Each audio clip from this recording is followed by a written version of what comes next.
ஆயர்களுக்கு ஸ்தோத்திரத்தை நான் ஏறெடுக்கிறேன்.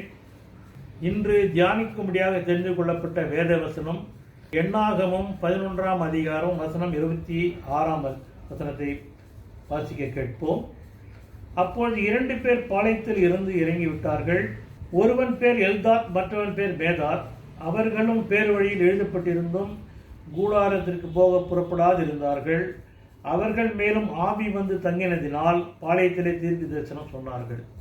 ஜீவ தண்ணீரே, ஆவியானவரே, பற்றாத நதியாக வாரும் போதகரே. ஜீவ தண்ணீரே, ஆவியானவரே, பற்றாத நதியாக வாரும் போதகரே. வறுமையா போதகரே, வறுமையா போதகரே, வற்றாத ஜீவ நதியாக, வற்றாத ஜீவ நதியாக. ஜீவ தண்ணீரே, ஆவியானவரே, வற்றாத நதியாக வாரும் போதகரே. கணுக்காலளவு போதாதையா, முழங்காலளவோ போதாதையா. கணுக்காலளவு போதாதையா, முழங்காலளவு போதாதையா. நீந்தி நீந்தி மூழ்கணுமே, நீந்தி நீந்தி மூழ்கணுமே. மிதந்து மிதந்து மகிழனுமே, நான் மிதந்து மிதந்து மகிழனுமே.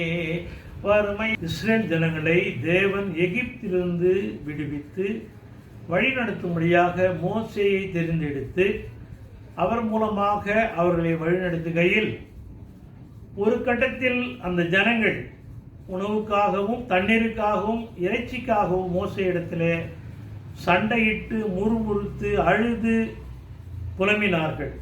அப்பொழுது மோசே அந்த வேதனையை, அந்த துன்பத்தை தாங்க முடியாதபடி தேவனை நோக்கி, இந்த ஜனங்கள் எல்லோருக்கும் கொடுக்கிறதுக்கு எனக்கு இறைச்சி எங்கிருந்து வரும்? எனக்கு இறைச்சி கொடு என்று என்னை பார்த்து அழுகிறார்களே. ஆண்டவரே, இந்த ஜனங்கள் எல்லோரையும் நான் ஒருவனாய் தாங்கக்கூடாது. எனக்கு இது மிஞ்சின பாரமாக இருக்கிறது.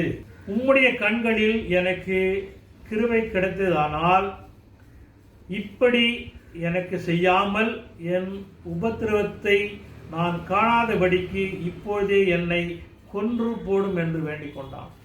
ஆண்டவரே, இந்த ஜனங்களுடைய உபத்திரம் என்னால் தாங்க முடியல. நான் ஒருவன் மாத்திரம் தாங்கிறதுக்கு எனக்கு பலன் இல்லை. ஆகவே உமக்கு கிருபை, எனக்கு கிருபை கிடைத்தால், உம்முடைய கிருபை எனக்கு இருந்தா என்னை கொன்று போடுங்க ஆண்டவரே என்று சொல்லி ஆண்டவரத்தில் வேண்டிக் கொள்கிறான். அப்பொழுது ஆண்டவர் மோசேயை நோக்கி அவனுக்கு ஒரு ஆலோசனை சொல்லுகிறார். இஸ்ரவேல் ஜனங்களின் மூப்பரும் தலைவர்களும் இன்னார் என்று நீ அறிந்திருக்கிறாயே. அந்த மூப்பரில் 70 பேரை கூட்டி அவர்களை ஆசாரிப்பு கூடாரத்திலே அங்கே உன்னோடு கூட வந்து நிற்கும்படி செய் என்று சொல்லி அவனுக்கு ஒரு ஆலோசனை கொடுக்கிறார். உனக்கு அந்த மூப்பர்கள் தலைவர்கள் யாருன்னு சொல்லி, அந்த இஸ்ரவேல் ஜனங்கள் யாருன்னு சொல்லி உனக்கு தெரியும். அவர்களில் ஒரு 70 பேரை நீ தேர்ந்தெடுத்து இந்த ஆசாரிப்பு கூடாரத்திலே கொண்டு வந்து உன்னோடு கூட நிறுத்தி வையே. அப்பொழுது நான் இறங்கி வந்து அங்கே உன்னோட பேசி, நீ ஒருவன் மாத்திரம் ஜனங்களின் பாரத்தை சுமக்காமல் உன்னோடு கூட அவர்களும் அதை சுமப்பதற்காக உன்மேல் இருக்கிற ஆவி அவர்கள் மேல் வைப்பேன்னு சொல்றாரு. அந்த 70 பேர் கொண்டு வந்து நிறுத்து. நான் வந்து இறங்கி உன்னோடு பேசி உன்மேல் இருக்கிற ஆவியை அந்த 70 பேர் மேலேயும் நான் ஊற்றுவேன் அப்படின்னு சொல்லி அவனுக்கு ஒரு ஆலோசனை கொடுக்கிறார். மோசே புறப்பட்டு போய் கர்த்தருடைய வார்த்தைகளை ஜனங்களுக்குள்ளே சொல்லி ஜனங்களில் மூப்பரில் 70 பேரை கூட்டி கூடாரத்தை சுற்றிலும் அவர்களை நிறுத்தினான். உடனே ஆண்டவருடைய வார்த்தையின்படி மோசே அந்த கூடாரத்துக்கு சென்று அந்த ஜனங்களை சந்தித்து ஆண்டவருடைய வார்த்தை அவர்கிட்ட சொல்லி அதிலிருந்து 70 பேரை தெரிந்தெடுத்து கொண்டு வந்து இந்த ஆசாரிப்பு கூடாரத்திலே தன்னோடு கூட நிறுத்தி வைத்திருக்கிறார். அப்பொழுது கர்த்தர் மேகத்திலிருந்து இறங்கி அவனோட பேசி அவன் மேல் இருந்த ஆவியை மூப்பராகிய அந்த 70 பேர் மேலும் வைத்தார். ஆண்டவர் மேகத்திலிருந்து இறங்கி வந்து மோசேயோடு கூட பேசி மோசே மீது இருந்த ஆவியை மூப்பராகி அந்த 70 பேர் மேலும் வைத்தார். அந்த ஆவி அவர்கள் மேல் வந்து இறங்கின மாத்திரத்தில் தீர்க்க தரிசனம் சொன்னார்கள். வேறு 2 பேர் பாளையத்தில் இருந்து விட்டார்கள். ஒருவன் பேர் தான் ஏதார், மற்றவன் பேர் மேதார். இந்த 2 பேரும் அவர்களும் பேர் வழி எழுதப்பட்டிருந்தும் கூடாரத்துக்கு போக புறப்படாது இருந்தார்கள்.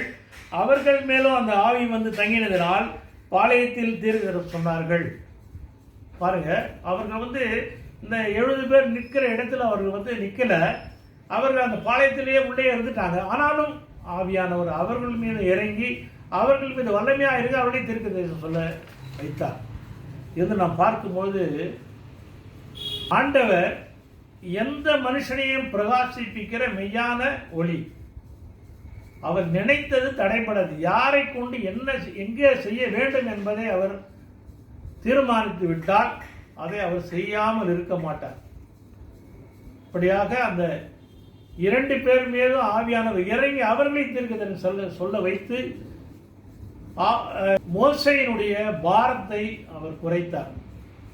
இது நாம் பார்க்கும் பொழுது நம்முடைய வாழ்க்கையில நமக்கு கூட பலவிதமான போராட்டங்கள், வேதனைகள், துன்பங்கள், பாரங்கள், தாங்க முடியாத வேதனைகள்லாம் வந்து வேதனைகளை அவருடைய அறிக்கையிடும் பொழுது அவர் ஆவியானவரை அனுப்பி நம்மையும் கூட தேற்ற அவர் ஆசீர்வதிப்பாராக. ஆமென். ஜெபம் செய்வோம்.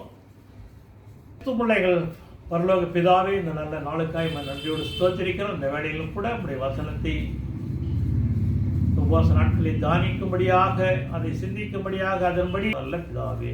ஆமென்.